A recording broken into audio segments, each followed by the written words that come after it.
ಹೋಳಿಯ ಇತಿಹಾಸ.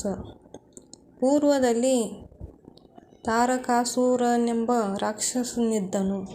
ಆತ ದುರಹಂಕಾರಿಯ ಹಾಗೂ ಕ್ರೂರಿಯೂ ಆಗಿದ್ದನು. ತಾರಕಾಸುರ ತನಗೆ ಸಾವು ಬರದಿರಲಿ ಎಂದು ತಪಸ್ಸು ಮಾಡುತ್ತಿದ್ದನು. ಆಗ ಬ್ರಹ್ಮ ಪ್ರತ್ಯಕ್ಷನಾಗುತ್ತಾನೆ. ಆಗ ನನಗೆ ಮರಣ ಬಾರದಿರಲಿ, ಬಂದರೂ ಅದು ಶಿವನಿಗೆ ಜನಿಸಿದ 7 ದಿನದ ಶಿಶುವಿನಿಂದ ಬರಲಿ ಎಂಬ ವರವನ್ನು ಕೇಳಿದನು.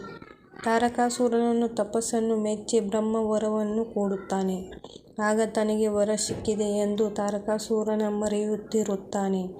ಇತ್ತ ಭೋಗ ಸಮಾಧಿಯಲ್ಲಿದ್ದ ಶಿವ ಪಾರ್ವತಿಯ ಜೊತೆ ಸಮಾಗಮ ಹೊಂದಲು ಸಾಧ್ಯವಿರಲಿಲ್ಲ. ಆಗ ದೇವತೆಗಳು ಪಾರ್ವತಿಯಲ್ಲಿ ಮೋಹ ದೋಹವಂತೆ ಮಾಡಲು ಕಾಮನಲ್ಲಿ ಬೇಡಿದರು.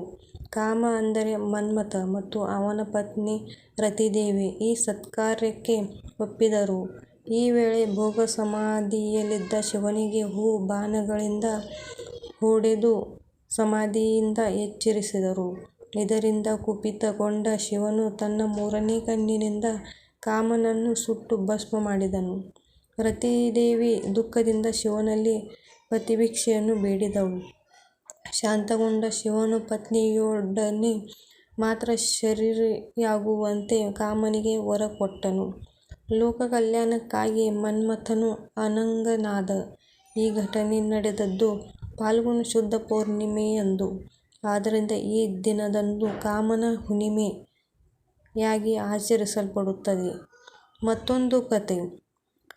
ಹಿರಣ್ಯಕಶಿಪುವಿನ ಸಹೋದರಿ ಹೋಲಿಕಾ ಇದ್ದಳು. ಹಿರಣ್ಯಕಶಿಪು ತನ್ನ ರಾಜ್ಯದಲ್ಲಿ ದೇವರನ್ನು ಪೂಜಿಸುವುದನ್ನು ನಿಷೇಧಿಸಿದಳು.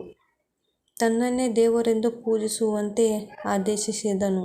ಆದರೆ ಆತನ ಮಗ ಪ್ರಹ್ಲಾದ ವಿಷ್ಣು ದೇವರ ಪರಮ ಭಕ್ತನಾಗಿದ್ದನು. ತಾನು ಎಷ್ಟೇ ಪ್ರಯತ್ನ ಮಾಡಿದರೂ ಮಗನಿಗೆ ವಿಷ್ಣು ದೇವರ ಆರಾಧನೆಯನ್ನು ನಿಲ್ಲಿಸಲು ಸಾಧ್ಯವಾಗಲಿಲ್ಲ. ಕೊನೆಗೆ ಹಿರಣ್ಯಕಶಿಪು ತನ್ನ ಮಗನನ್ನು ದಂಡಿಸಲು ತೀರ್ಮಾನಿಸುತ್ತಾನೆ. ಆಗ ಬೆಂಕಿಯು ಸುಡದಂತೆ ವರವನ್ನು ಪಡೆದಿದ್ದ ತನ್ನ ತಂಗಿ ಹೋಲಿಕಾಳ ಸಹಾಯವನ್ನು ಹಿರಣ್ಯಕಶಿಪು ಪಡೆಯುತ್ತಾನೆ.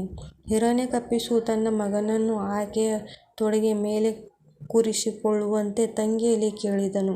ಹೋಲಿಕಾ ತನ್ನ ಅಣ್ಣನ ಆಜ್ಞೆಯ ಪ್ರಹ್ಲಾದನನ್ನು ತನ್ನ ತೊಡೆಯ ಮೇಲೆ ಕುಳಿಸಿಕೊಳ್ಳುತ್ತಾಳೆ. ಆದರೆ ಈ ಪಾಪಕೃತ್ಯವನ್ನು ಹೋಲಿಕಾ ಮಾಡಿದ್ದರಿಂದಾಗಿ ಆಕೆಯ ವರ ವಿಫಲವಾಗುತ್ತದೆ. ಇದರಿಂದ ಹೋಲಿಕಾ ಸುಟ್ಟು ಬೂದಿಯಾಗುತ್ತಾನೆ. ಪ್ರಹ್ಲಾದ ಸುರಕ್ಷಿತವಾಗಿ ಬೆಂಕಿಯಿಂದ ಹೊರಬರುತ್ತಾನೆ.